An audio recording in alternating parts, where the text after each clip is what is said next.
प्रधानमंत्री नरेंद्र मोदी ने कहा है कि देश श्री गुरु तेग बहादुर जी के 400वें प्रकाश पुरब ते उन्हां नूं निੱਘੀ श्रद्धांजलि देवेगा। नौवीं पातशाही श्री गुरु तेग बहादुर जी के 400वें प्रकाश पुरब संबंधी उच्च पद्धरी मीटिंग की समाप्ति ते प्रधानमंत्री ने कहा कि नौजवान पीढ़ी नूं गुरु तेग बहादुर जी के जीवन तो सिक्ख्या लैण की जरूरत है। प्रधानमंत्री ने इस गल ते जोर दिता कि श्री गुरु तेग बहादुर जी के जीवन के नाल समुची गुरु परंपरा तो सिक्ख्या लैनी चाहिए है। नरेंद्र मोदी ने दस्सिया कि सिख भाईचारे समेत लखां लोगों ने गुरुआं तो प्रेरणा लई अते उन्हां दे दिखाए मार्ग ते चले। वर्चुअल माध्यम राही हुई इस उच्च पद्धरी मीटिंग की प्रधानगी नरेंद्र मोदी ने की, जबकि इस मौके केंद्रीय गृह मंत्री अमित शाह भी मौजूद सन। मीटिंग दौरान साल भर चलण वाले वक्-वक् प्रोग्रामां की योजना ते भी चर्चा की गई। श्री गुरु तेग बहादुर जी के प्रकाश पुरब की याद विच नीतियां, योजनावां अते प्रोग्रामां दे प्रस्ताव लई पिछले वरे 24 अक्तूबर को केंद्र सरकार ने 70 मैंबरी उच्च पद्धरी कमेटी का गठन किया सी। प्रधानमंत्री इस कमेटी के मुखी ने। नमस्कार। कमेटी के सारे मानयोग मैंबर अते सारे साथियों, गुरु तेग बहादुर जी के 400वें प्रकाश पुरब का यह मौका एक अध्यात्मक सुभाग भी है अते एक राष्ट्रीय फर्ज भी है। इस विच असीं अपना कुछ योगदान दे सकीए, यह गुरकिरपा साडे सारियां ते होई है। मैनूं खुशी है कि असीं सारे देश नाल मिल के अपने यत्नां नूं अगे वधा रहे हां। हम सब पर हुई है।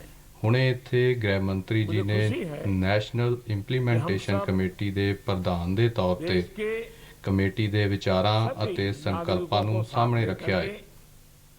प्रेजेंटेशन विच पूरे साल दी कार्य योजना अते रूपरेखा साडे सामने रखी गई है। आप मैंबरां दी तरफों भी कीमती सुझाव अते विचार मिले ने। मैं आप सब नूं धन्नवाद दिंदा हां। साथियों, बीतियां 4 सदियां विच भारत दा कोई भी कालखंड, कोई भी दौर अजिहा नहीं रहा जिस दी कल्पना असीं गुरु तेग बहादुर जी दे प्रभाव दे बिना कर सकदे होइए।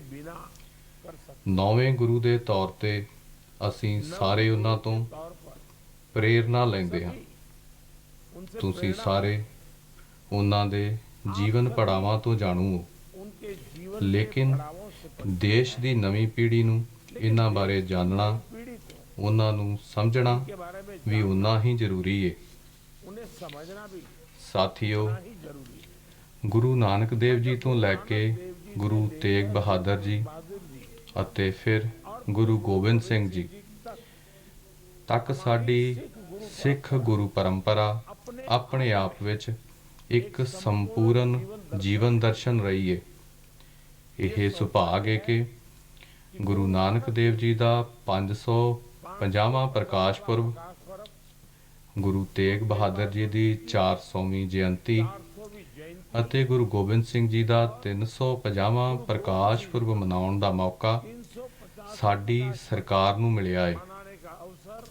पूरा विश्व जेकर जीवन की सार्थकता नूं समझना चाहे तां साडे गुरुआं दे जीवन नूं देख सकदा है।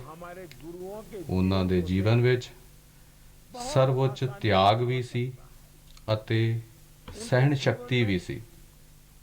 उन्हां दे जीवन विच ज्ञान दा प्रकाश भी सी अते आध्यात्मक उचाई भी सी।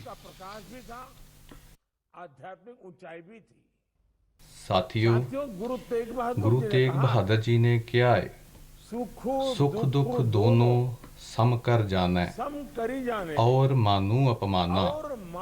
भाव सुख दुख, मान अपमान इन्हां सब विच इक्को जिहा रहिंदे होए अपने जीवन नूं जिउणा चाहीदा है। उन्हां ने जीवन दे उद्देश भी दसे ने, उसदा मार्ग भी दिखाया है। उन्हां ने सानू राष्ट्र सेवा दे नाल ही जीव सेवा दा मार्ग दिखाया है। उन्हां ने समानता, सद्भावना अते त्याग दा मंत्र भी सानू दिता है। इन्हां मंत्रां नूं खुद जिउणा अते जन जन तक पहुंचाउणा ये साडा सारियां दा फर्ज है। साथियों, जिवें इत्थे चर्चा भी हुई पूरे देश में 400ਵੇਂ आयोजन होने ਪ੍ਰਕਾਸ਼ चाहिए ਪੁਰਬ ਦੇ और विश्व में ਸਾਲ भी ਭਰ ਵਿੱਚ ਆਯੋਜਨ हमें ਹੋਣਗੇ। अधिकतम लोगों तक पहुंचने का ਸਿੱਖ प्रयास ਪਰੰਪਰਾ ਨਾਲ ਜੁੜੇ सिख ਜੋ ਵੀ परंपरा से जुड़े ਤੀਰਥ ਸਥਾਨ ਨੇ, जो भी तीर्थ ਜੋ स्थान ਵੀ हैं, ਪਾਵਨ जो ਸਥਾਨ श्रद्धा ਨੇ, स्थल हैं, ਉਹ वो इन गतिविधियों ਇਹਨਾਂ को और ਗਤੀਵਿਧੀਆਂ ऊर्जा ਨੂੰ देंगे। ਹੋਰ ਵੀ गुरु ਊਰਜਾ तेग ਦੇਣਗੇ। बहादुर जी के शब्द, ਗੁਰੂ उनके ਤੇਗ रागों ਬਹਾਦਰ का ਜੀ ਦੇ ਸ਼ਬਦ, भजन, ਉਹਨਾਂ ਦੇ उनसे ਰਾਗਾਂ ਦਾ जुड़ा ਭਜਨ, साहित्य, ਉਹਨਾਂ ਨਾਲ सांस्कृतिक ਜੁੜਿਆ कार्यक्रम, ਸਾਹਿਤ, ये जन जन को प्रेरणा ਸੱਭਿਆਚਾਰਕ ਪ੍ਰੋਗਰਾਮ, देंगे। इसमें ਇਹ ਜਨ ਜਨ ਨੂੰ डिजिटल ਪ੍ਰੇਰਣਾ टेक्नोलॉजी का ਦੇਣਗੇ। उपयोग होने में ਇਸ ਵਿੱਚ और उससे ਡਿਜੀਟਲ ये ਟੈਕਨੋਲੋਜੀ संदेश पूरे ਦਾ विश्व में ਪ੍ਰਯੋਗ ਹੋਣ ਨਾਲ नई पीढ़ी तक ਇਹ ਸੁਨੇਹੇ आसानी से पहुंच ਪੂਰੇ पाएगा। ਵਿਸ਼ਵ ਵਿੱਚ और मुझे खुशी है ਨਵੀਂ ਪੀੜ੍ਹੀ आज ਤੱਕ अधिकतम ਆਸਾਨੀ ਨਾਲ सदस्य ਪਹੁੰਚ ਸਕਣਗੇ। ये ਇਹਨਾਂ डिजिटल ਸਾਰੇ टेक्नोलॉजी ਯਤਨਾਂ का ਵਿੱਚ मैक्सिमम उपयोग करने के सुझाव ਅਸੀਂ रखते हैं। ਜ਼ਿਆਦਾ ये ਤੋਂ अपने ਜ਼ਿਆਦਾ आप में ਲੋਕਾਂ ਨੂੰ बदलते हुए भारत की ਆਪਣੇ तस्वीर भी है। ਨਾਲ ਜੋੜਨਾ ਹੈ। हम ਸਾਥੀਓ, साथियों ਇਸ ਪੂਰੇ ਆਯੋਜਨ ਵਿੱਚ ਅਸੀਂ ਗੁਰੂ ਤੇਗ ਬਹਾਦਰ ਜੀ ਦੇ ਜੀਵਨ और ਅਤੇ शिक्षाओं के साथ ਸਿੱਖਿਆ ਦੇ ਨਾਲ ਹੀ समूची ਸਮੁੱਚੀ ਗੁਰੂ ਪਰੰਪਰਾ ਨੂੰ ਵਿਸ਼ਵ ਤੱਕ ਲੈ ਕੇ ਜਾਣਾ ਹੈ। जाना चाहिए। ਕਿਸ ਤਰ੍ਹਾਂ ਪੂਰੀ ਦੁਨੀਆ ਵਿੱਚ ਅੱਜ ਸਿੱਖ ਭਾਈਚਾਰੇ ਦੇ ਲੋਕ और ਅਤੇ ਸਾਡੇ ਗੁਰੂਆਂ ਦੇ ਅਸੀਂ ਸਾਰੇ ਕਰੋੜਾਂ ਸ਼ਰਧਾਲੂ अनुयायी ਉਹਨਾਂ ਦੇ ਨਕਸ਼ੇ ਕਦਮਾਂ ਤੇ ਚੱਲ ਰਹੇ ਹਾਂ। कैसे सिख ਕਿਵੇਂ समाज ਸਿੱਖ ਸਮਾਜ सेवा के ਸੇਵਾ ਦੇ बड़े-बड़े ਇੰਨੇ काम ਵੱਡੇ कर ਵੱਡੇ रहा है। ਕੰਮ ਕਰ ਰਿਹਾ ਹੈ। कैसे हमारे ਕਿਵੇਂ गुरुओं ने ਸਾਡੇ ਗੁਰਦੁਆਰੇ मानव सेवा के जागृत ਮਨੁੱਖਤਾ केंद्र ਦੀ हैं। ਸੇਵਾ ਦੇ ਜਾਗਰਿਤ ਕੇਂਦਰ ਨੇ। हम अगर पूरे ਇਹ विश्व तक ਸੁਨੇਹਾ लेकर जाएंगे, ਅਸੀਂ ਜੇਕਰ ਪੂਰੇ ਵਿਸ਼ਵ मानवता ਤੱਕ को ਲੈ ਕੇ बहुत ਜਾਵਾਂਗੇ बड़ी प्रेरणा दे सके। ਤਾਂ ਅਸੀਂ मैं चाहूंगा ਮਾਨਵਤਾ ਨੂੰ कि इस पर शोध ਬਹੁਤ करके ਵੱਡੀ ਪ੍ਰੇਰਣਾ ਦੇ इसे ਸਕਾਂਗੇ। documented भी किया जाए। ਮੈਂ ਚਾਹੁੰਦਾ ਹਾਂ हमारे ये प्रयास ਕਿ ਇਸ ਤੇ आने वाली पीढ़ियों ਖੋਜ का भी ਕਰਕੇ पथ ਇਸ ਨੂੰ प्रदर्शन करेंगे। ਡਾਕੂਮੈਂਟਡ ਕੀਤਾ श्री ਜਾਵੇ। गुरु तेग बहादुर जी ਸਾਡੇ समेत ਇਹ ਯਤਨ सभी गुरुओं ਆਉਣ के ਵਾਲੀਆਂ चरणों में ਪੀੜ੍ਹੀਆਂ ਦਾ हम ਮਾਰਗਦਰਸ਼ਨ ਵੀ सबकी ਕਰਨਗੇ। श्रद्धांजलि होगी। एक प्रकार से ਇਹ ਗੁਰੂ कार्यांजलि ਤੇਗ भी। ਬਹਾਦਰ ਜੀ ਸਮੇਤ ਸਾਰੇ ਗੁਰੂਆਂ ਦੇ ਚਰਨਾਂ ਵਿੱਚ ਸਾਡੀ ਸ਼ਰਧਾਂਜਲੀ ਵੀ ਹੋਵੇਗੀ। ਇਹ ਵੀ ਅਹਿਮ ਹੈ आजादी का ਕਿ ਇਸ ਮਹੱਤਵਪੂਰਨ ਸਮੇਂ ਵਿੱਚ मना रहा है। ਦੇਸ਼ हमारी ਆਜ਼ਾਦੀ ਦਾ ਅੰਮ੍ਰਿਤ ਮਹੋਤਸਵ ਮਨਾ ਰਿਹਾ ਹੈ। वर्ष हो रहे हैं। ਸਾਡੀ ਆਜ਼ਾਦੀ ਨੂੰ गुरु 75 आशीर्वाद ਸਾਲ ਹੋ से ਗਏ ਨੇ।